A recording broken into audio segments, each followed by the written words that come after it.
оқушылардың логикалық ойлауын талдау, дағдылар және практикалық есептер шығару, қабілетті дамыту, көрнекілік пен интерактивті құралдар арқылы оқыту сапасын арттыру.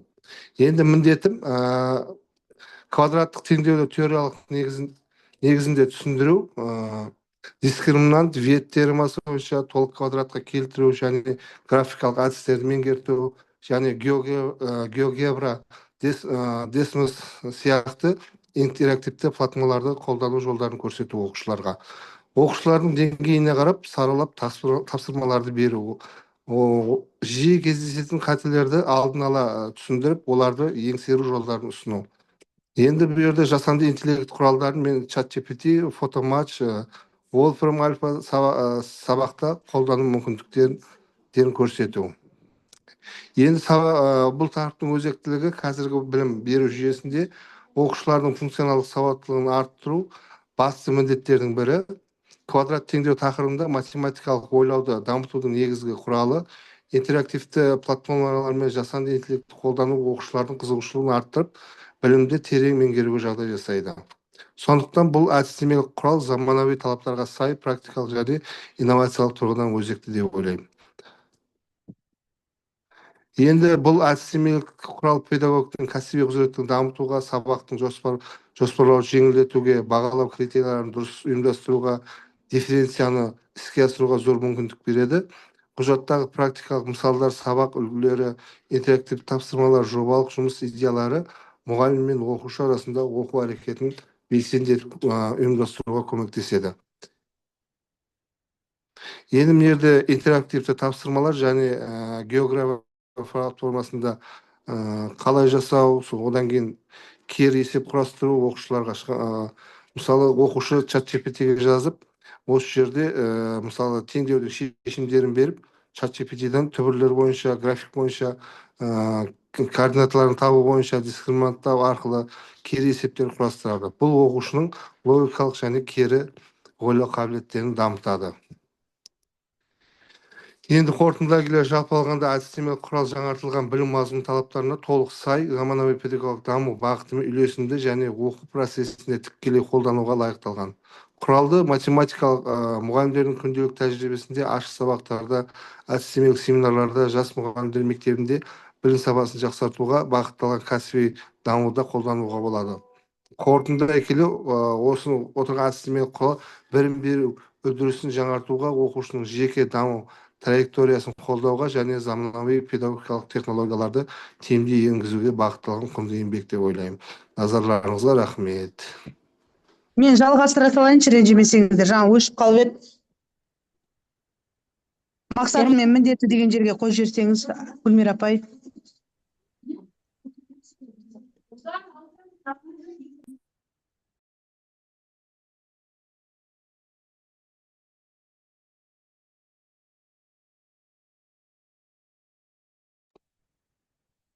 Міндеті оқушылардың тұлға ретінде қалыптастыруына әсер ету, логикалық ойлау қабілеттерін арттыру, математикалық тілде сөйлеу машығын қалыптастыру. Келесі.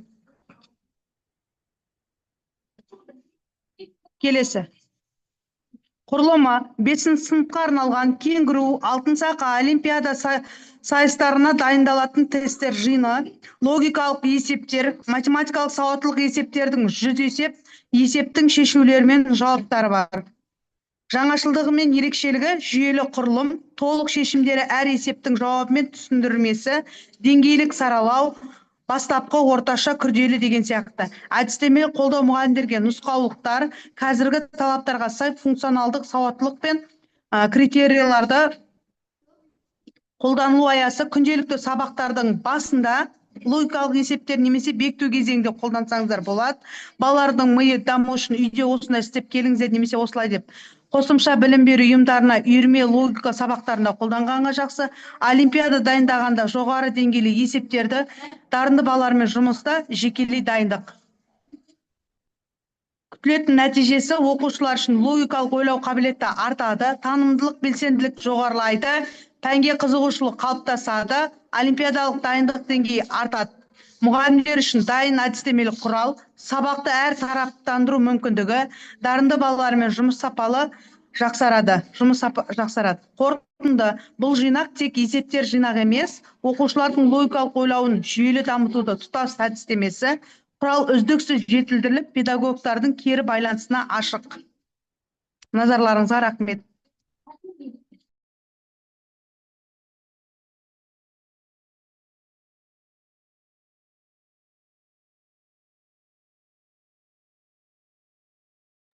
Келесі 9-шы мектеп бар ма?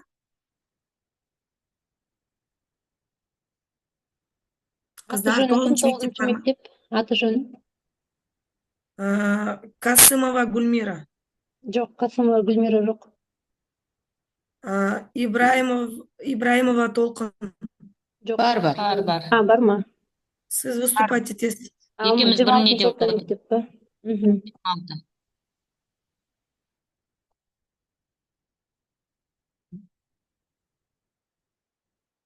Нөмір 26-шы орта мектептің математика пәнінің мұғалімі Ибраимова Толқын Әміртайқызы. Менің тақырыбым комбинаторика негіздері, санау, таңдау және ойлау стратегиялары.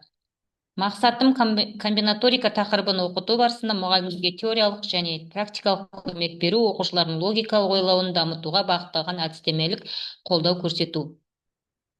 Міндеттері: комбинаториканың негізгі ұғымдарын жүйелі түрде түсіндіру, мұғалімдерге арналған дайын сабақ құрылымдарын ұсыну, комбинаториканың есептерді шешудің тиімді стратегияларын таныстыру, әртүрлі деңгейдегі тапсырмалар арқылы саралап оқыту әдісін енгізу, акт және интерактивті платформаларды тиімді қолдану жолдарын көрсету, оқушылардың логикалық, шығармашылық және сыни ойлауын дамыту әдістерін ұсыну, олимпиадалық және өмірлік есептерді қолдану арқылы пәнге қызығушылығын арттыру, комбинаторика мен басқа пәндер арасында пәнаралық байланысты көрсету.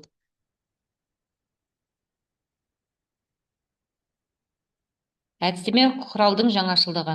Бұл құралда дәстүрлі тақырыптық баяндаудан тыс комбинаториканы оқытуда арнайы ойлау стратегияларда дидактикалық модельдеу, пәнаралық интеграция, акты қолдану тәсілдері енгізілген. Мұғалімге тек теорияны түсіндірумен шектелмей, оқушылардың жоғары деңгейлі ойлау дағдыларын дамыту жолдары көрсетіледі.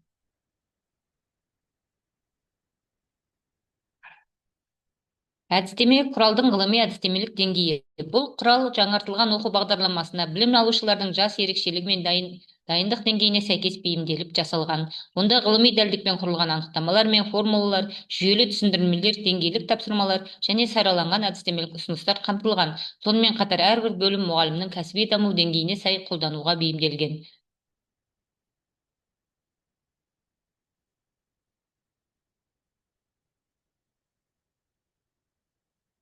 Комбинаториканың қорыта айтатын болсам, комбинаторика тереңде кең салалы ғылым. Оның тарихы мыңдаған жылдардан бастау алады және бүгінгі күні де өзектілігін жоғалтқан емес. Қолдану аясының кеңдігі, практикалық маңызы және оқушылардың ойлауын дамытудағы тиімділігі оны мектеп математикасына маңызды орынға шығарады.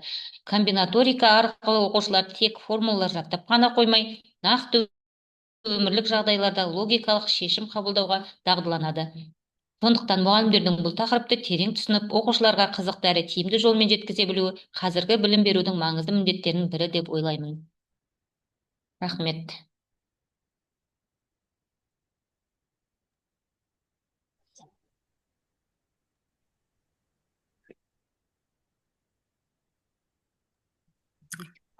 Енді мен өзім екем 55-ші мектеп. 26-дан екінші. Жоқ, сен қасында ма? Гүлмира апай.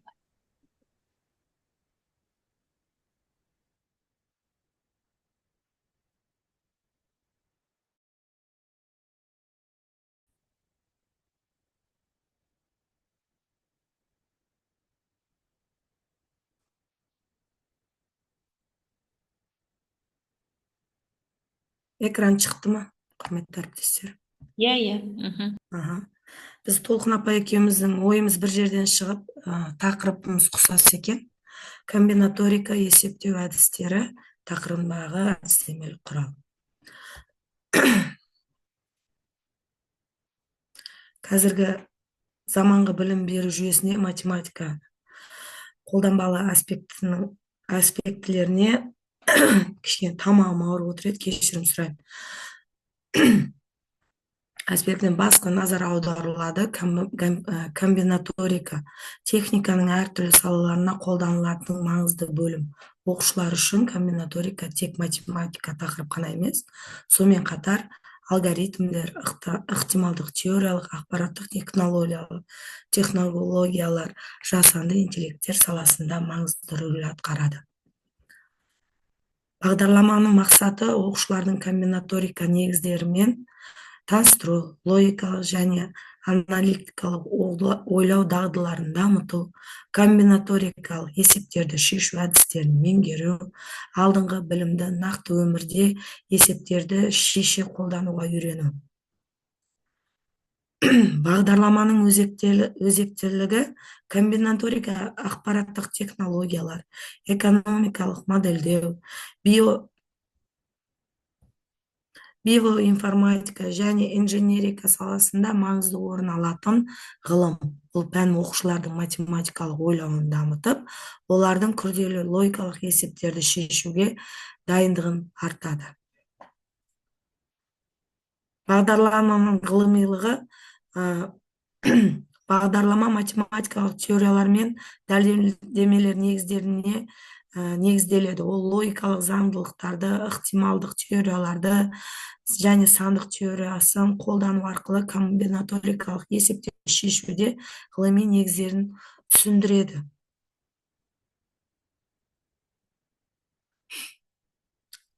Бағдарламаның бағыттылығы: бағдарлама мектеп оқушыларына және математиканы терең меңгергісі келіп оқығысы келетіндерге арналған. Бағдарламаның жаңашылдығы: оқу барысында ақпараттық технологияларды пайдалану, қолданбалы есептерді шешу арқылы теориялық білімді бекіту, ойын элементтері мен модель әдістерін енгізу. Негізі бұл бағдарламаны мен факультатив сабағына арнап жазғанмын. 34 сағатымен, КТЖ-сімен, түсініктемесімен, қолданылған әдебиеттермен. Бағдарламаның міндеттері: комбинаторика негіздерін түсіндіру, оқушылардың логикалық ойлауын дамыту, комбинаторикалық есептерді шешу дағдыларын қалыптастыру, ғылыми зерттеу дағдыларын қалыптастыру. Күтілетін нәтиже: комбинаториканың негізгі заңдылықтарын біледі, комбинаторикалық есептерді шешу әдістерін меңгереді, аналитикалық ойлау дағдыларын дамытады, математикалық модельдеу дағдыларын қолдана алады, ақпараттық әдістемелік бөлімі болады. Енді оқыту технологиясы сабақта қолданатын барлығымыз бірде технология қолданамыз деп ойлаймын. Ол бізде белсенді оқыту әдістері, цифрлық технологиялар, интерактивті әдістер. Бағалау жүйесі қалыптастыру, бағалау, жиынтық бағалау, құндылықтарға бағытталған оқыту және практикалық жұмыс. Әр сабақта кемінде бір практикалық өмірлік жағдаятқа негізделген есептер қолдану. Формулаларды тек қана жаттау емес, оны нақты мысал арқылы дәлелдеу. Цифрлық платформаны жиі пайдалану арқылы оқушылардың қызығушылығын арттыру, әр бөлім соңында қателер дәптерін жүргізіп, жиі кездескен қателермен жұмыс жасау. Қорыта айтқан кезде, негізі комбинаторика өте қызықты, күрделі тақырып. Тыңдағандарыңызға көңіл бөліп, үлкен рахмет. Сұрақтарыңыз болса, айтсаңыздар.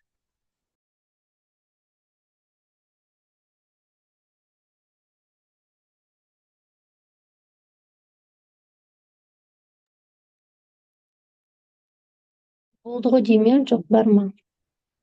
Бар әлі. Мына жерде Менің адам азап мектебім отыр. дейді. Жоқ, екеу, Шынар деген. алтақ Менің адам отыр. мектебім. Жетеу отыр. Жоқ, ондай кісі жоқ. Шынар деген мұғалім бар ма? Менің мектебім. Жоқ. Сабурова Лейла. 26-шы мектеп. Бар. 26 бар екен, 26 бар. Мгм.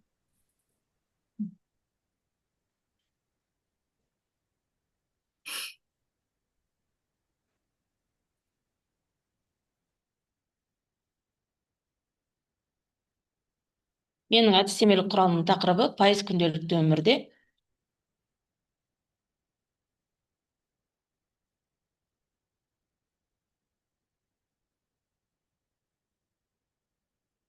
Әдістемелік құралдың мақсаты оқушылардың математикалық білімін өмірлік тәжірибемен ұштастыру арқылы функционалдық сауаттылығын арттыру, логикалық ойлау мен талдау қабілеттерін дамыту, сондай-ақ пайыздық есептерді қолдану арқылы қаржылық сауаттылықты баулу. Әдістемелік құралдың өзектілігі пайыз тақырыбы мектеп математикасының маңызды бөлігі болып табылады. Қазіргі уақытта білім берудегі негізгі мақсат оқушының алған білімін өмірде қолдана алу қабілетін дамыту. Бұл тұрғыда пайыз тақырыбын оқыту оқушыларды функционалдық, қаржылық және экологиялық сауаттылыққа баулиды. Әдістемелік құралдың өзектілігі математикалық білімді өмірлік тәжірибемен байланыстырып, оқушылардың танымдық белсенділігі мен практикалық дағдыларын жетілдіру. Міндеттері: пайыз ұғымының математикалық және тарихи негізін түсіндіру, пайыздық есептерді түрлерін меңгерту, пайызды өмірмен байланыстырып қолданбалы бағыттағы есептерді шешуге үйрету, қаржылық және тұрмыстық жағдайларда пайызды есептеуді көрсету, оқушылардың зерттеу, жобалау және талдау дағдыларын дамыту, пәнаралық байланыс, цифрлық құралдарды пайдалана отырып интерактивті тапсырмалар құрастыру. Пайыз тақырыбы бойынша оқушылардың өзіндік бағалау және рефлексия жасау қабілетін қалыптастыру.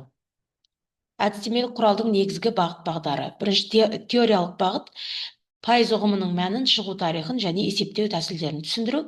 Практикалық бағыты өмірлік және қолданбалы есептер арқылы дағды қалыптастыру. Зерттеушілік бағыт оқушылардың деректермен жұмыс істеу, диаграмма жасау және қорытынды шығару қабілеттерін дамыту.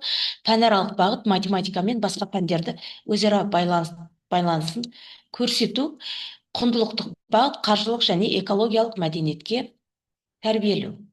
Әдістемелік құралдың теориялық және практикалық маңыздылығы. Теориялық маңыздылығы пайыз ұғымының математикалық табиғаты мен тарихи дамуын ғылыми тұрғыда ашып көрсетеді. Пайыздық есептерді шешудің алгоритмдік және логикалық негізін қалыптастырады. Оқыту процесінде пәнаралық және өмірлік бағыттарды ғылыми жүйеге енгізеді. Практикалық маңыздылығы мұғалімдерге сабақ жоспарлау, бақылау және бағалау жұмыстарына әдістемелік көмек береді. Оқушылардың өмірлік дағдыларын дамытады, цифрлық және интерактивті құралдарды сабақта тиімді пайдалануға мүмкіндік береді. Әдістемелік құралдан күтілетін нәтижелер. Мұғалімдер пайыз тақырыбын өмірмен байланыстыра оқытудың жаңа тәсілдерін меңгереді. Оқушылар пайыздық ұғымды нақты өмірлік жағдайларда қолдануды үйренеді. Оқушылардың логикалық, аналитикалық және сыни ойлауды дамиды. Пайыздық есептер арқылы қаржылық және экологиялық сауаттылық артады. Оқушылар деректермен жұмыс істеу, диаграмма салу және қорытынды жасау қабілеттерін жетілдіреді. Сабақта ынтымақтастық, жауапкершілік және өз оқуын талдау мәдениеті қалыптасады. Математикалық білімнің құндылығы мен өмірдегі маңыздылығын түсіну деңгейі көтеріледі. Пайыз тақырыбын оқытуда теория мен практиканы үйлестіретін кешенді әдістемелік жүйе болып табылады. Оқушылардың математикалық, қаржылық және экологиялық сауаттылығын қалыптастыруға бағытталған. Мұғалімге оқыту сапасын арттырып, оқушылардың қызығушылығын оятуға мүмкіндік береді. Осы құралды оқу процесінде жүйелі қолдану нәтижесінде оқушылардың ойлау мәдениеті, есептеу дағдысы, зерттеу қабілеті және өмірге бейімделу деңгейі артады. Математиканы өмірмен байланыстыра отырып, оқыту оқушының болашақ өмірінде саналы шешім қабылдайтын, қоғамға пайдалы, білімді тұлға етіп тәрбиелеудің ең тиімді жолы. Назарларыңызға рахмет.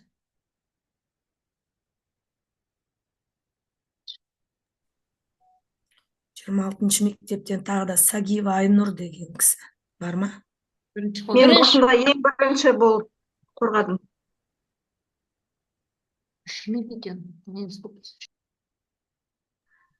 Онда осымен бітті, Ләззат ханым. Жаңа Хакимова Айжан қорғап кетті, сонымен бітті. Бірақ мына жерде біраз адам қорғамай қалды ғой, басында айтылған. 6-шы мектеп, 45-ші мектеп, 9-шы мектеп. Болған жоқ па ішке? Жартысы ғана қорғады ғой деймін. Математиктер группасына жіберу керек еді ше. Менің мектебім деген мектеп па? Осы кісілер қорғамады. Қалған бәрі қорғады. Негізі кеше қорғаған кісілер чат ашып, сол жерде барлық тізім бойынша адамдарды қосып сол жерге жіберіп отқан.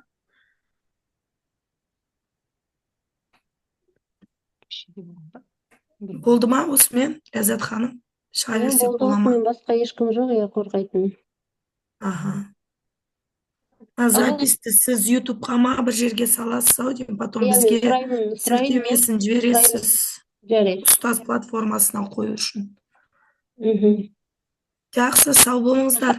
Сау болыңыздар онда. Сау болыңыздар.